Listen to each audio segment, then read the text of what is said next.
Hi everyone, मेरा नाम ईशानी है। ये वाक़या मेरी फैमिली के साथ 6 महीने पहले हकीकत हुआ। मेरी फैमिली में मेरा छोटा भाई, मैं और हमारे पेरेंट्स पूरे 4 लोग हैं। तब मैं अपने सीए फाइनल के लिए काफ़ी हार्ड स्टडी किया करती थी। सब कुछ सही चल रहा था। एक रात 9 बजे के करीब टीवी देखने के बाद जब मैं पढ़ने बैठी थी, अभी मुझे पढ़ते हुए ओनली हाफ एन आवर ही हुआ था कि पीछे से दरवाज़ा खोलने की आवाज़ आई। मेरा मुंह दरवाजे के उस तरफ था, तो मैं नहीं देख पाई कि कौन अंदर आया है, क्योंकि मेरा छोटा भाई रॉनी इसी तरह कई बार मेरे रूम में आकर अपनी शरारतों से मेरा वक्त ज़ाया किया करता था। तो मैंने उसे ही समझकर बिना मुड़े कहा, रॉनी प्लीज़ डिस्टर्ब मत करना, नहीं तो मैं तेरी पिटाई कर दूंगी आज। मुझे इसका कोई जवाब नहीं मिला। मैं फिर पढ़ाई में लग गई। कुछ देर बाद फिर किसी ने विंडोज़ ओपन कर दी। मुझे ये सब रॉनी की ही शरारतें लग रही थी। मैंने उसकी सब शरारतों को नज़रअंदाज करना ही सही समझा। तभी कुछ देर बाद मुझे फिर ऐसा एहसास हुआ कि कोई मेरे बालों में अंगुलियां पिरो रहा है। अब मैंने गुस्से से पीछे देखा, बट स्ट्रेंज, पीछे ना तो रॉनी था और ना ही कोई और। खिड़की से आती हवाओं से मेरे सारे बाल बिखर गए थे और तेज आती हवाओं से दरवाज़ा भी आवाज़ कर रहा था। मैंने इन सब बातों को अपना वहम समझकर इग्नोर किया और फिर पढ़ने बैठ गई।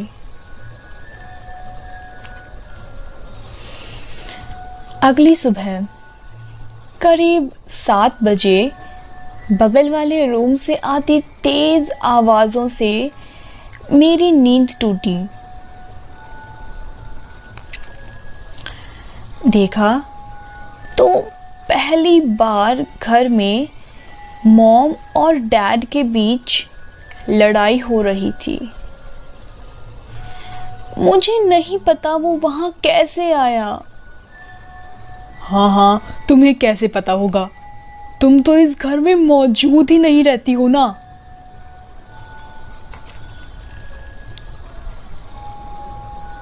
मम्मी और पापा की आती इन आवाज़ों से रॉनी सहमा हुआ अपने रूम से ये सब देख सुन रहा था।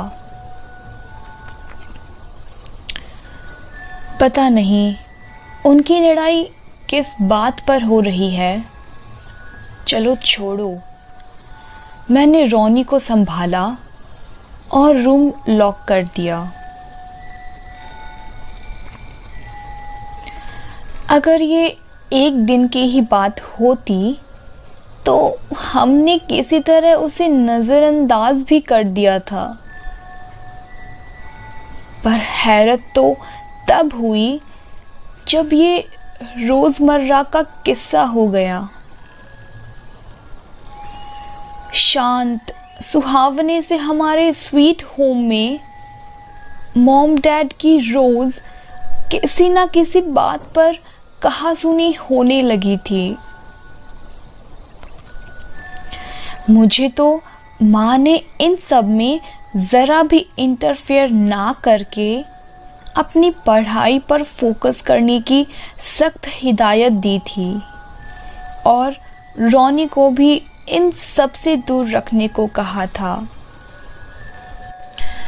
एक रात अचानक से रोनी की तबीयत बहुत ज़्यादा खराब हो गई। काफ़ी दिनों से घर के निगेटिव माहौल की वजह से वो गुमसुम रहने लगा था और हमेशा खोया खोया सा रहता था। अगली सुबह उसकी पल पल की गिरती तबीयत के कारण उसे हॉस्पिटल में एडमिट करना पड़ा।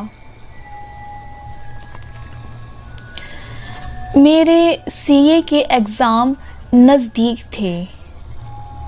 इस वजह से मॉम ने मुझे पढ़ने के लिए घर भेज दिया और वो खुद रोनी के पास उसका ख्याल रखने को रुक गई।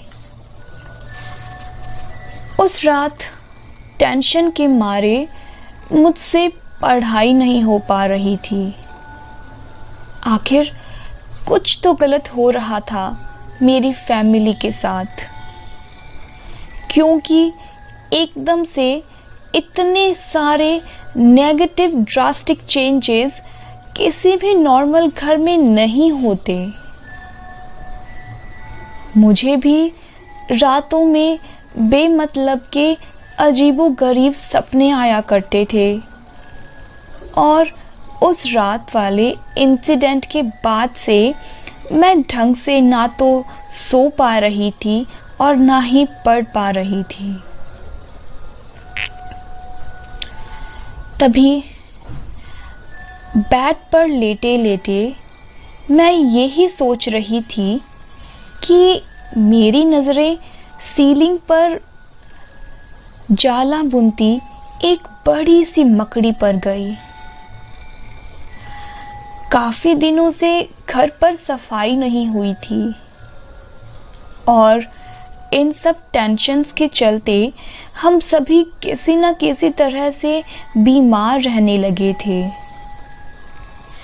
मैंने अगली सुबह पूरे घर की सफाई करने का सोचा ताकि जब रोनी भी घर आए तो उसे सुकून मिल सके।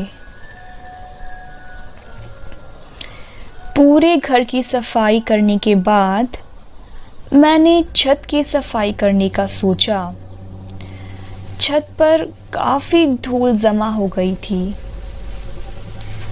मैंने एक कोने से मिट्टी हटाई रही थी कि एक लाल कपड़े की पोटली मेरे हाथ लगी। ये काफ़ी अजीब सी वाइब्स आ रही थी।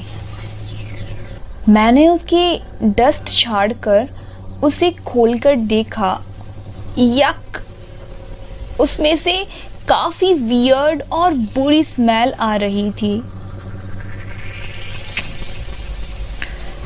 खोलने पर उसमें से 4 छोटे छोटे मांस के टुकड़े मिले और अजीबोगरीब किस्म के जानवरों और इंसानों के बाल, कांच का एक छोटा टुकड़ा, सिंदूर और कुछ अजीब सी चीज़ें निकली जिसे मैं शायद पहचान भी ना सकी।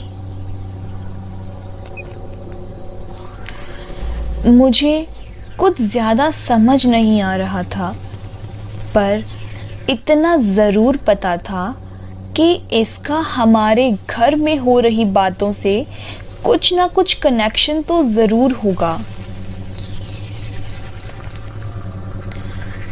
मैंने जल्दी से फ़ोन पर गूगल में सर्च किया तो पाया कि ये सब चीज़ें किसी काले जादू का सामान है। उस पोटली को खोलने के 5 मिनट के अंदर ही मैं काफ़ी बीमार और कमज़ोर महसूस करने लगी थी। मैं उसे लेकर हमारे घर के सबसे नज़दीक वाले हनुमान मंदिर में पुजारी जी के पास पहुंची और उन्हें सब हकीकत बयां की। उन्होंने मुझसे उसे ले लिया और एक धूनी जलाकर उसको उसमें जला दिया। कुछ मंत्र पढ़े और मुझे भी कुछ पढ़ने को कहा। फिर मुझे घर जाकर नहा धोकर ईश्वर से प्रेयर करने को कहा।